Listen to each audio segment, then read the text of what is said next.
Yo, you action figure enthusiasts out there, JC here with another Tuesday TNI quick review. And for today's review, I'm going to be taking a look at something a little bit different.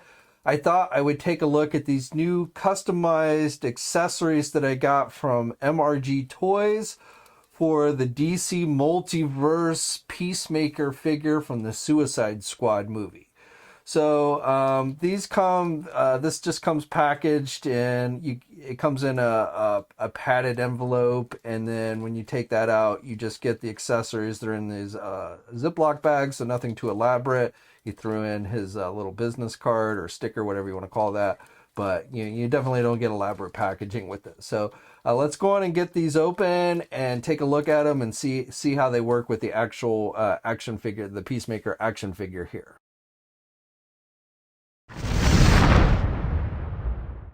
Okay, so if you own this DC Multiverse Peacemaker figure from McFarlane Toys, then you know that the only accessory that you get is the sword, which I don't even think he really uses in the movie or the HBO series. I won't swear to it, but I don't remember. I recall seeing some behind the scene footage where he's seen using a sword, but I'm not sure if that actually made it into the movie. Now, we all know that the main reason why we're getting a sword and not his signature weapon, the modified Desert Eagle pistol, is because of the policy that Warner Brothers has where they don't allow any action figures based on their properties to have gun accessories included with them. So we got this sword instead. Now, besides the sword, the other thing missing is his pretty unique looking gun holster, which especially after you've watched the HBO Max series, you really start to feel like this figure looks pretty naked without those things. So I decided to I saw this guy online, and MRG Toyz is what he goes by.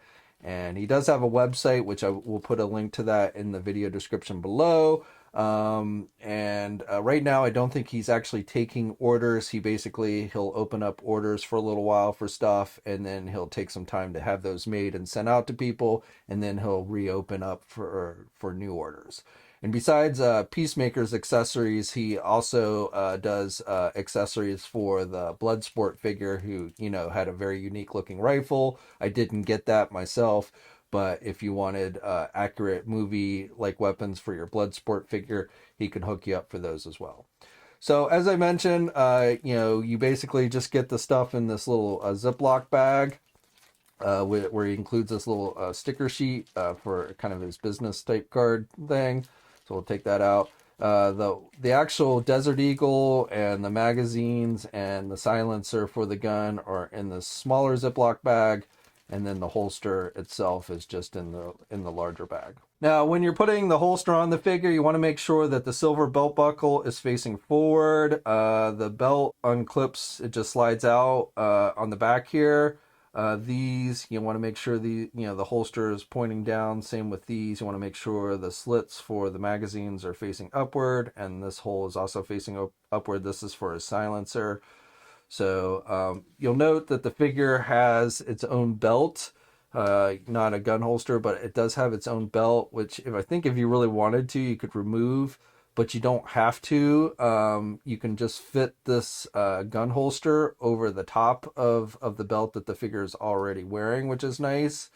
So you just slide it over, and then you just once you get it over the belt that's already on the figure, you just slide it in, and then you want to make sure that you get it tight enough that it doesn't move. So it takes a little finagling, but you can again get the new gun holster belt over the belt that's already on the figure without too much of a problem. Now, one thing I will say, because there's nothing to secure, once you slide this piece in, there's nothing like to plug in or secure it. So sometimes I have noticed that this will just kind of come undone when you're fooling around with the figure. So just note that. But overall, I think it fits pretty good on the figure, stays there nice and tight. So no real issues with the holster. And then the holster, again, has a place for the gun, the two magazines, and the silencer. So let's get those out. Okay, so first of all, let's take a look at the gun itself, the Desert Eagle, the modified Desert Eagle, and I think he's done a really good job with this. The metallic silver looks pretty accurate. There's not a whole lot of paint details, just a metallic, shiny metallic silver, but that is how it looks in the movie and the show. I like this extra detailing where he included the Peacemaker symbol on the handle. So we learned in the HBO Max series that all of his weapons have to have that symbol on it, or he can't use the weapons. So I like that they included that extra detailing. I do have, I don't know, a streak mark here on this side. Not too major of a deal, but I did kind of notice that. But otherwise, you've got some line work sculpted on the back here and everything. You have the hole in the front of the barrel, so that is for the silencer. So if you want to actually attach the silencer to the gun, you can, which is something that he's used. So, it fits on there pretty good. No issues with that. But I think for the most part, I'll just keep the silencer on the gun belt. But, overall, I would say it's pretty good. Now, you can't actually, you get 2 extra magazines, but it's not like you can take the magazine out of the gun. This is for look purely because he always has these 2 extra magazines in these pouches. And I will say that these magazines fit in really loose into these pouches. So I feel like, in the actual movie and stuff, these should stick up a little bit more, but they just fall all the way down to the bottom. And then you also just want to be careful that if you turn the figure upside down, those magazines will likely fall out very easily. So, they do fit a little bit loose in the belt here. So, and then again for the magazine or the silencer, you can just put it down like that. You can actually pop off if you want to. It just plugs into the belt. So if you want to take this off, you can. You can. I haven't tried to take these off, but I think you could probably remove these as well if you wanted to. Again, you want to make sure you have the silver belt buckle facing forward, otherwise you've got the belt on backwards. And then finally, you've got the pistol, which does fit in there good. Now, see, I pulled on it too much, and so I loosened up the belt. Again, that's something you do have to be wary of, is that you can easily unfasten the belt. But, once you get everything on there, I think it looks good. The gun stays on there. Well, okay, the gun fell out that time. That's actually the first time the gun has fallen out. But so just be wary if you turn your figure upside down that some of the stuff might fall out of the belt on this one. But still, overall, it looks good. It fits in there good. So no real issues. Now, one other thing I just want to point out, the figure can hold the gun nicely. Some of the figures that McFarlane doesn't always have grip hands. This one actually not only has a grip hand, but has an actual trigger finger.